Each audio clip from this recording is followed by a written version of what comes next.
My love for walking started in childhood, out of necessity. I didn't want to stay at home.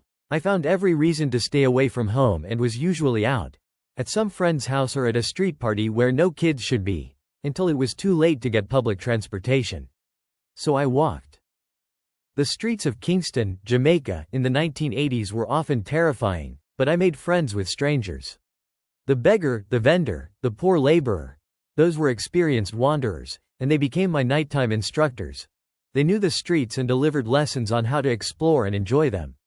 The streets had their own safety. Unlike at home, there I could be myself without fear. Walking became so regular and familiar that the way home became home. The streets had their rules, and I loved the challenge of trying to master them. I learned how to be alert to surrounding dangers and nearby delights, and prided myself on recognizing significant details that my peers missed. Kingston was a map of complex, and often bizarre, cultural and political and social activity, and I appointed myself its nighttime mapmaker. I left Jamaica in 1996 to attend college in New Orleans, a city I'd heard called the northernmost Caribbean city. I wanted to discover, on foot, of course, what was Caribbean and what was American about it.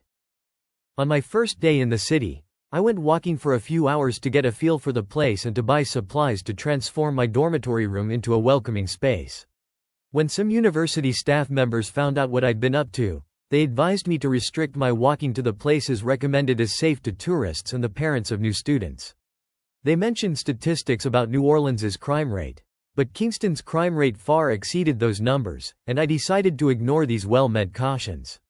A city was waiting to be discovered, and I wouldn't let inconvenient facts get in the way. These American criminals are nothing compared to Kingston's, I thought. They're no real threat to me. What no one had told me was that I was the one who would be considered a threat. Within days I noticed that many people on the street seemed afraid of me. Some gave me a glance as they approached, and then crossed the street. Others, ahead, would glance behind, notice my presence, and then speed up. Older white women clutched their bags. Young white men nervously greeted me, as if exchanging a salutation for their safety. "What's up, bro?" On one occasion, less than a month after my arrival, I tried to help a man whose wheelchair was stuck in the middle of a street. He threatened to shoot me in the face, then asked a white person for help. I wasn't prepared for any of this. I had come from a majority black country in which no one was wary of me because of my skin color. Now I wasn't sure who was afraid of me. I was especially unprepared for the cops. They regularly stopped and bullied me, asking questions that took my guilt for granted. I'd never received what many of my African American friends call the talk.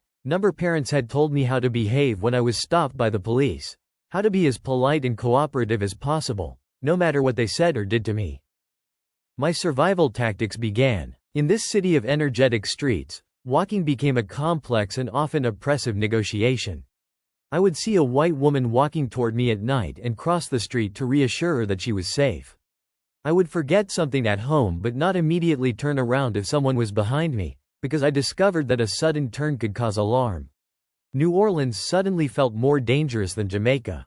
Despite my best efforts, the streets never felt comfortably safe. Even a simple salutation was suspect. After Hurricane Katrina hit the area, my aunt persuaded me to come to stay in New York City. I explored the city with friends, and then with a woman I'd begun dating. She walked around endlessly with me, taking in New York City's many pleasures. My impressions of the city took shape during my walks with her. But it wasn't long before reality reminded me I wasn't invulnerable, especially when I walked alone. One night in the East Village, I was running to dinner when a white man in front of me turned and suddenly punched me in the chest. I assumed he was drunk or had mistaken me for an old enemy, but found out soon enough that he'd merely assumed I was a criminal because of my race. When he discovered I wasn't what he imagined, he went on to tell me that his assault was my own fault for running up behind him. I returned to the old rules I'd set for myself in New Orleans. I'm still trying to arrive in a city that isn't quite mine. One definition of home is that it's somewhere we can most be ourselves. And when are we more ourselves but when walking, that natural state in which we repeat one of the first actions we learned. A foot leaves, a foot lands, and our longing gives it momentum from rest to rest. We long to look, to think, to talk, to get away. But more than anything else, we long to be free. We want the freedom and pleasure of walking without fear, without others' fear, wherever we choose. I've lived in New York City for almost a decade and have not stopped walking its fascinating streets. And I still long to find the comfort that I found as a kid on the streets of Kingston.